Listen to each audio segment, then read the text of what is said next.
माता की जय।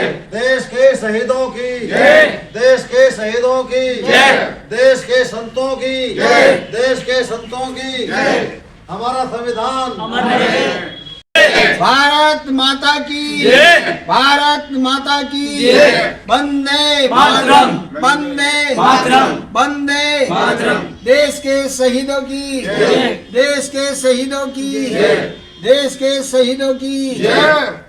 देखो आज हम गणतंत्र 77वां गणतंत्र दिवस मना रहे हैं और ये जो गणतंत्र दिवस है हमें बहुत कुर्बानी देने के बाद में प्राप्त हुआ है, तो हमें इसकी लाज रखनी चाहिए। हमें इसके पीछे इसे मतलब ये बढ़ता रहे, हमें ऐसा काम करना चाहिए। तो बच्चों, आप लोग जो है पढ़ने के लिए आए हो, आपका एम, आपका मोटो तो आप लोगों ने सभी ने सोच रखा होगा कि मुझे क्या बनना क्या नहीं। उस मोटो को ध्यान में रखते हुए आपको अपनी पढ़ाई करनी है। अपने माँ बापों का जो पैसा आप लगा रहे हो, खर्चा कर रहे हो, तो इसे ध्यान में रखते हुए पढ़ना है। और जब पढ़ोगे तभी बढ़ोगे, वरना मेरी की तरह रह जाओगे पीछे के पीछे। पढ़ लिख के ही आदमी वो होता है, सफल होता है और समर्थ होता है। तो इसलिए बच्चों, मेरी आप लोगों से यही उम्मीद भी है, प्रार्थना भी है कि पढ़ो और आगे बढ़ो। जय हिंद, जय भारत, जय संविधान।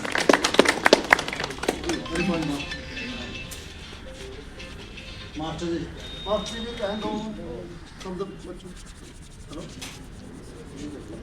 आदरणीय भाई साहब, थोड़ी देर में बड़े भाई गुरुदेव, आपका लाइब्रेरी इंस्टीट्यूशन के अध्यक्ष संचालक बेटा आशीष और मेरे भाई, प्यारे बच्चों, मेरी बेटियों, आज हम गणतंत्र दिवस मनाने के लिए यहाँ सब एकत्रित हुए हैं। आप लोग बहुत अच्छे स्कॉलर हैं, आपको बहुत कुछ पता है, इसके बावजूद भी आपको बहुत कुछ सीखना है।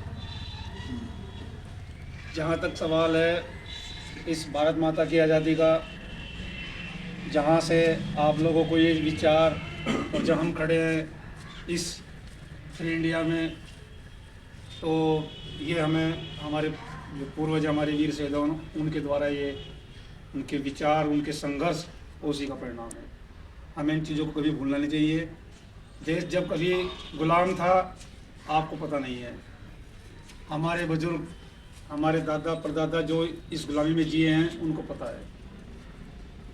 वो बयान नहीं किया जा सकता है, केवल आप इतिहास में पढ़ सकते हैं कि हमारी इस पूरे हिंदुस्तान की क्या दुर्दशा थी। अंग्रेज़ लोगों, पहले मुग़लों की, फिर अंग्रेज़ों की, हम दास्तान हमने जीत ली है। इन सब के बावजूद भारत के वीर सपूतों ने, जिनके हम कुछ के नाम जानते हैं, कुछ के तो हम नाम ही जानते हैं, उनके संघर्ष, अथक प्रयास, उनके बलिदान से हमें आज़ादी मिली। और उस आज़ादी को हमने 15 अगस्त 1947 को पाया था। उसके बाद हम आज़ाद तो हो गए, लेकिन इस हिंदुस्तान को चलाने के लिए हमें एक संविधान की ज़रूरत थी। पूरे हिंदुस्तान की जो लीडर्स थे उस समय के, सभी ने विचार मंथन किया होगा, और हिंदुस्तान में ऐसा कोई व्यक्ति खोज निकाल लिया उन्होंने जो संविधान बनाते हैं, वो थे भीमराव अंबेडकर जी, बाबा साहब भीमराव अंबेडकर जी। हालांकि इस कमेटी में 300 लोगों का योगदान रहा है, लेकिन ड्राफ्टिंग कमेटी के अध्यक्ष बाबा साहब थे, और उन्हीं की देखरेख में सारा काम हुआ, पूरा संविधान बना। एक एक आर्टिकल पर कितनी डिबेट होती होंगी सदन में, आपको अंदाजा नहीं है, हमें भी अंदाजा नहीं है। एक एक आर्टिकल पर इतनी बहस होती थी, जैसा हमने इतिहास में पढ़ा है कि अच्छे अच्छे विद्वान लोग बाबा साहब के द्वारा जो विचार व्यक्त किए गए उनसे सहमत हुए, और उन्हें इस बात का आभास भी नहीं था कि ये आर्टिकल्स जो है ना, इनका भविष्य में क्या क्या इनका परिणाम होगा। वो बाबा साहब बताते हैं कि इस आर्टिकल का आगे भविष्य में क्या परिणाम हो सकता है, क्या रिजल्ट निकलेंगे। इसलिए उन्होंने संविधान के अंदर जितनी अच्छी अच्छी चीज़ें थी, मैं कहता हूँ कि पूरे वर्ल्ड के जितने भी कॉन्स्टिट्यूशन है उन्होंने पढ़े होंगे, तब जाकर कहीं अच्छे अच्छे आर्टिकल्स भारतीय संविधान में दिए हैं। मैंने इतिहास में सुना है, पढ़ा है कि उस कमेटी के जो मेन सदस्य थे 6 लोग ऐसे थे जो बाबा साहब का सहयोग करते थे, लेकिन कोई बीमार हो गया, कोई विदेश चलेगा, किसी ने सहयोग करना छोड़ दिया।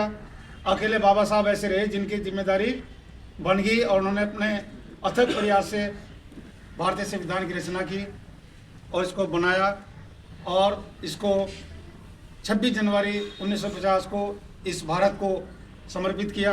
तभी से हम गणतंत्र दिवस मनाते चले आ रहे हैं।